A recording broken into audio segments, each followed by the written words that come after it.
Hey everyone, Anarchy here with another video. Thanks for the shout out on Reddit, I very much appreciate it. I'm happy to be making more videos for you guys and for all my new subscribers. So, hope everyone appreciates my content and let's just get right into it. So, today's video is on defaults. What are they, how do you do them, and what are some examples? Right? I'm going to give two examples near the end. This is the definitions based part.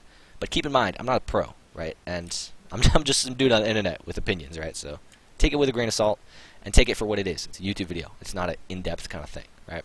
So a default is just a round where your team will do a mix of these two main goals. You want to find out what the CT setup is, or you're going to want to take control of an area. You can mix and match the two. Right? Now keep in mind that even really good plans, really good players can still get outplayed and your plans can still fall apart. So don't try to do everything at once. Focus on a couple things and keep those in your mind when you're performing the default. Now most defaults are going to fall into two main categories.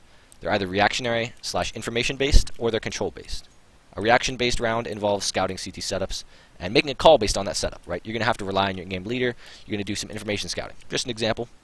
At mid here, I can just see if there's a player up on highway box, peek out, pre-fire him, right? That's called information gathering. That's just general finding out where opposing CTs are, okay? The call doesn't have to be the perfect counter. It just has to be a good enough solution, right? Make sure it's not too complicated. Right? If you're not at that level, don't try to play like you're at it. Just play simple. Simple's good. Right? Now, control-based default, it starts with generally taking an area or multiple areas. This doesn't have to be always super aggressive, right? Like it doesn't necessarily mean just mid-control. Could just be something simple, like one player watches Squeaky. Right? What he's doing is he's controlling an area. Right? Now, it's not going to be as bitch-made as just watching Squeaky. Like come on. These defaults try to take advantage of CTs who push.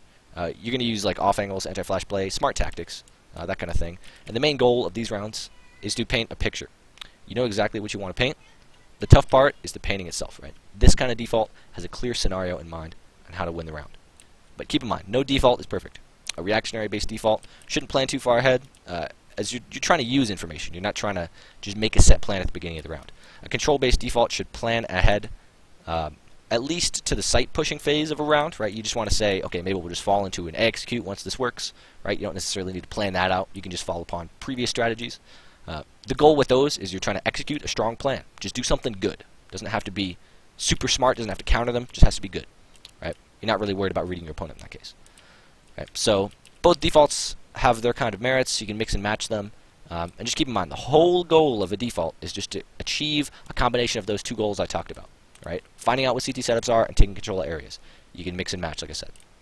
Executing a default properly, you need to have everyone on the same page. This is really important. So I'll give an example of a reactionary default real quick, and then I'll explain what each player needs to do. So this default is simple enough. We're trying to scout our opponent's mid setup, right? We want to know what they're doing over here. Okay? And our other, less important goals, which we're not focusing on as much, is we want to find out if the op is B, right? And we also want to take control of A main and Squeaky.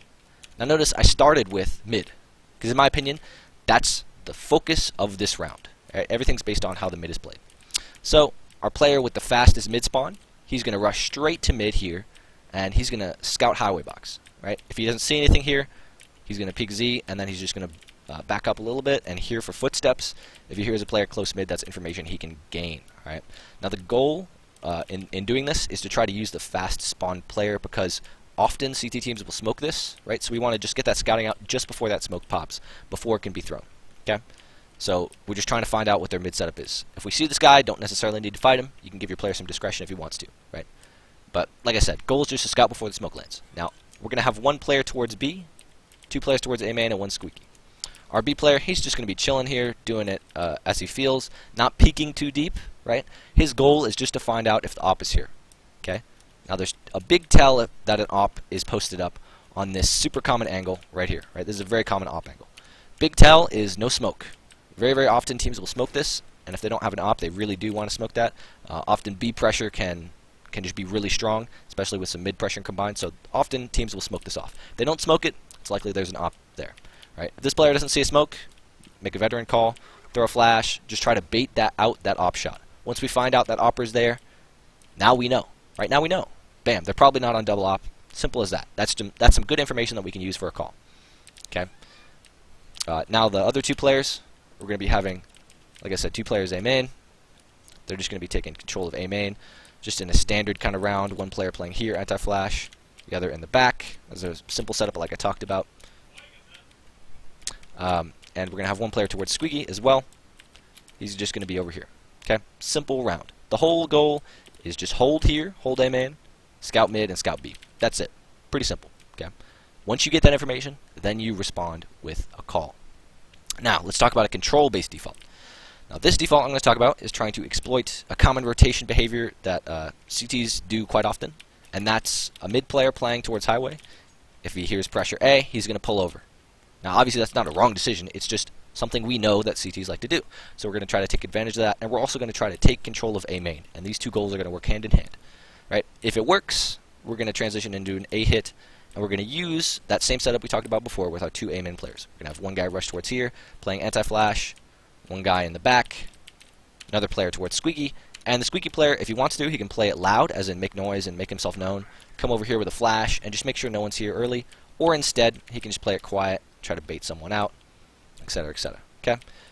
Now we're going to have one player B and one player mid. Right?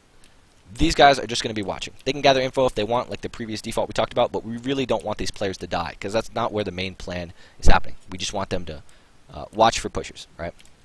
So, the main plan here is to make noise into A main. Okay? These players are going to be rushing forwards. The player in the back, right? And if the smoke goes down in A main, that often goes down, we're going to be spraying that shit. We want to make noise. We want to let them know that we're A and give ourselves a chance at like some kind of free frag. Okay? We also want to cross one player over into this side. Very useful to do as such. And the other player is going to be just wall banging, making noise, maybe throwing a Molotov, whatever. Right? We just want noise. Okay? The goal is to pull this mid player towards toxic barrels. Now that Squeaky player I talked about, he's going to be just chilling over here. Hopefully he has an op. That would be the ideal situation. But whatever, it's fine if he has an AK. Once we know that player is coming over because we've made a lot of noise, immediately he's going to peek fork and then peek highway. Just as such. Just bam, bam. Whole goal is to get some picks. It's very, very likely that this player will be at toxic or at heaven. Okay? Now that's a simple control-based round. If we get that pick, or if we don't see anyone, we want a plan for what to do next. Right? This is not a reactionary-based round. This is a set plan. Okay? If we get the pick, we fall into an A push.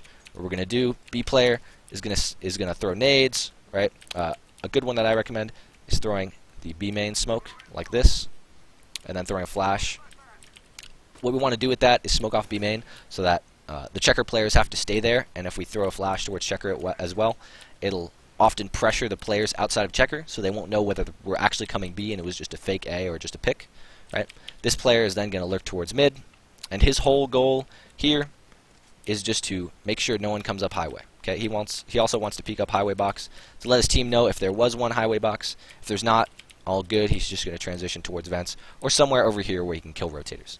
The player who was previously watching mid, he's just going to bail out and come towards A.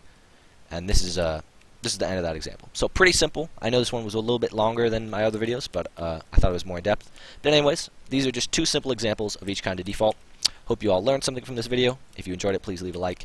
And if you want to see more, please subscribe. Thanks for watching, and I'll see you guys next time. Ciao.